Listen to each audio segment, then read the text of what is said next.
You're watching CW6 News at 4.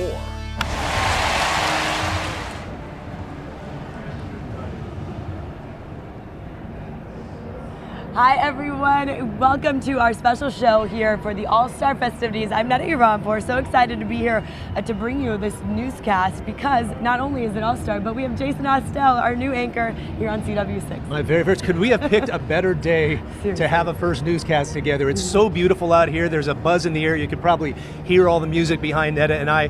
Downtown is absolutely packed, and there's also a nice breeze that's keeping the heat off of everybody. Lovely, yeah, we're right at Fit Athletic, so we have this great view of Petco Park, and the Home Run Derby is about to start at 5 o'clock. So before all that gets underway, we have quite a show lined up for all of you. Jason, I first must say though, I'm so glad you're with us. I've been a longtime fan of yours, and I'm sure longtime San Diegans definitely glad to see your face. I'm glad to be seen, that's for sure, and great to be a part of CW6 San Diego. I'm very excited about it. And again, we're very excited about bringing you this broadcast from this patio, beautiful location here at Fit Athletic downtown. And America's pastime, the celebration of it continues as tens of thousands of people converge on downtown and also the convention center for Fan Fest. Today is day 4 of this huge baseball event. Yeah, people have been coming from all over the world to check out Fan Fest, and Carlos Correa is joining us from the convention center. So Carlos, tell us, what do you see out there? Hey Netta, good afternoon, and Jason, welcome aboard. There's plenty going on right now. Baseball fans of all ages are coming together for everything baseball. There's batting cages, there's plenty of games, and a chance to meet your favorite players. From those hard-to-find baseball cards to baseball bats and other memorabilia to taking pictures with your favorite athletes and celebrities, you'll find all of that and more here at FanFest. It continues to attract thousands of people. One person described FanFest to me as simply baseball overload. It's a chance for fans to drool over signed posters, league trophies, and maybe throw some baseballs around. People can also participate in training drills and test out their skills. Now, we ran into many people who are visiting out of state, including Corey Cox of Ohio. He paid about $2,000 just to take part in most of the All-Star festivities this week. It's great. I think it's great. I think the whole city is such a good buzz in San Diego right now, from people out of town and people here in San Diego, the natives. It's just great to see the whole vibe of the city and FanFest. Now, I visited FanFest early this morning, and there were a large amount of people walking through the front doors, and it's still that way.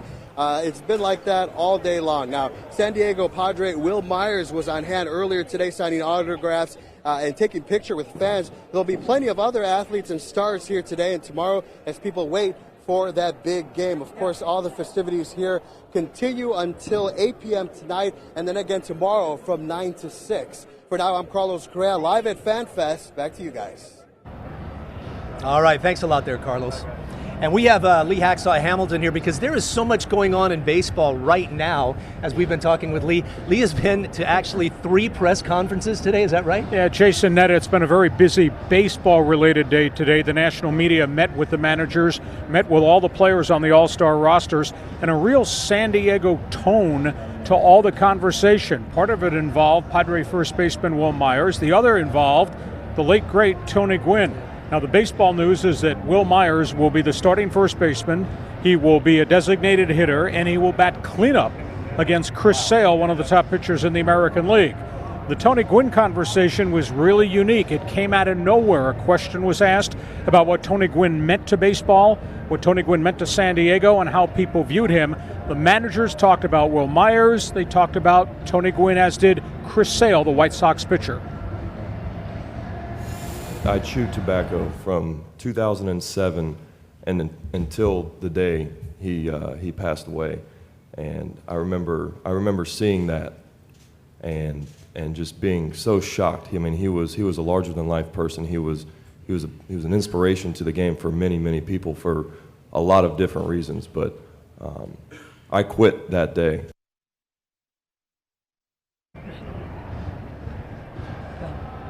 So he said he quit that day knowing what had gone on with Tony Gwynn. Yeah, it was an absolutely stunning statement that came out of nowhere, surprised everybody. And of course, the other storyline, Netta, you want to talk about what's going on behind us. We do. Yes. There's so much going on. I know it's pretty loud. There's music. There's tons of people who've been coming here all day long. Huge for San Diego. We're on such a big stage right now. Well, I think if you remember the old baseball movie Field of Dreams, the phrase, build it and they will come. Yes. Well, that's what's happened here. This is a payback for San Diego's construction of Petco Park to get the All-Star Game.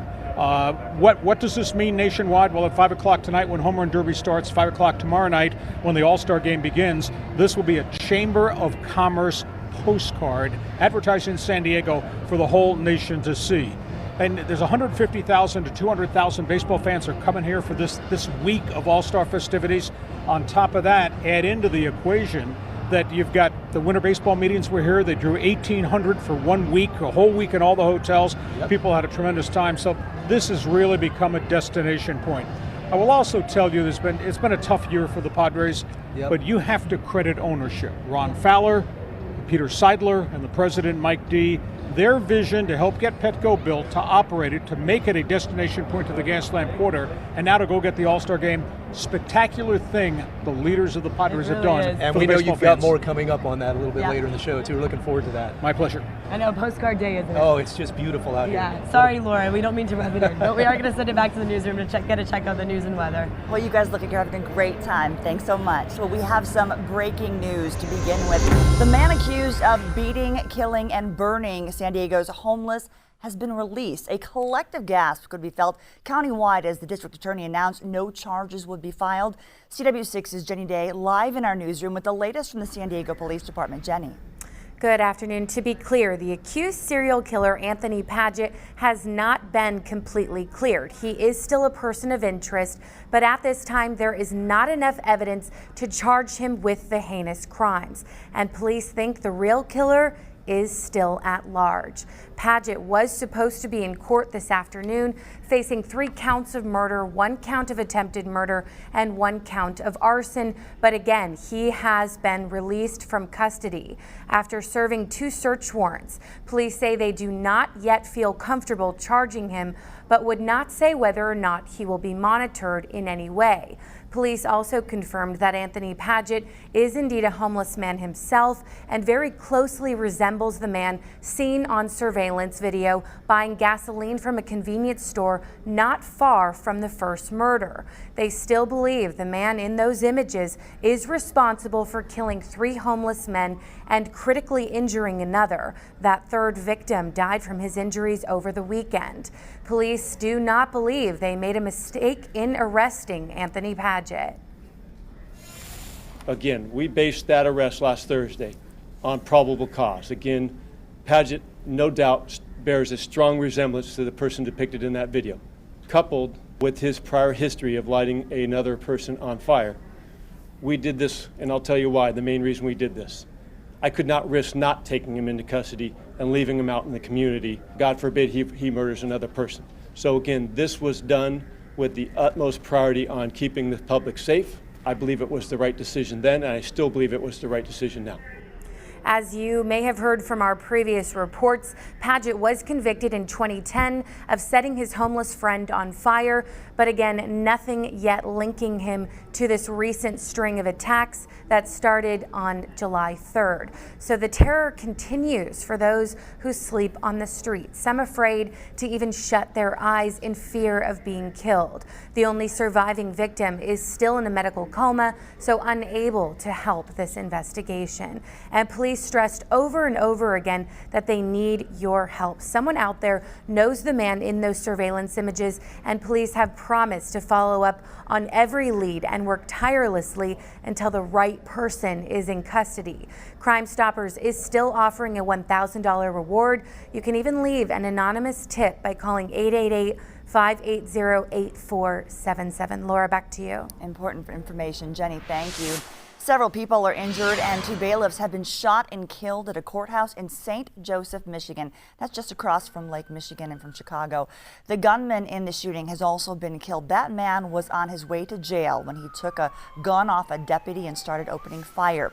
The courthouse was evacuated and people were directed to an emergency shelter that had been set up. Now, Michigan State Police secured the scene and are beginning an investigation into that shooting.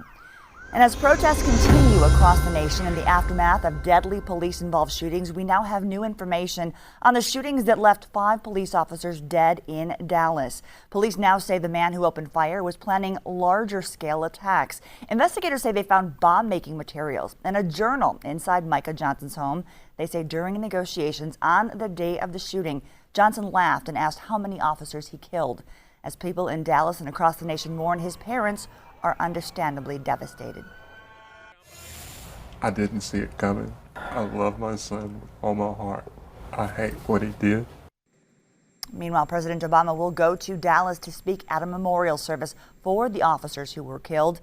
President Obama will meet with their loved ones and offer condolences during the service. An active duty Navy service member is in custody for murder after leading police on a high-speed chase through San Diego County early this morning. The hours-long pursuit began before 4:30 when San Diego police officers tried to pull over this man, 25-year-old Jared Bischoff in Kearney Mesa. Now, Bischoff's girlfriend was found on Sunday evening with multiple stab wounds. She later died from those injuries. Bischoff finally surrendered to police around 6:30 in Corona and was booked into a Riverside detention center. The Poway Unified School District Board of Education has fired Superintendent John Collins. The school board voted unanimously last night to dismiss Collins, and they also voted to sue him for the roughly $345,000 they say he owes the district. Collins and the Poway Unified Board came under fire in 2011 after the district issued $105 million in construction bonds that will cost nearly $1 billion to repay. Now, he made nearly $500,000 per year in salary, benefits, and other perks. That made him one of the highest paid superintendents in California. Straight ahead on CW6 News at 4, robbers use the popular new Pokemon Go app to lure victims. The new warning from police. Plus, there's a new minimum wage here in San Diego. What the city is doing to make sure employers adhere to the new rules. Let's root for the Padres. They don't win, it's a shame. And honoring a legend, what Tony Gwynn's wife had to say during the unveiling of her husband's new memorial. Good afternoon, I'm Chief Meteorologist Sabrina Fine. Did you notice how temperatures today felt a little bit cooler than over the weekend? In fact, 7 degrees cooler in San Diego than just 24 hours ago. The same thing through Kearney Mesa. We're in store for a warm-up, though. We'll tell you how toasty temperatures get for tomorrow, coming up on the flip side of the break. See you then.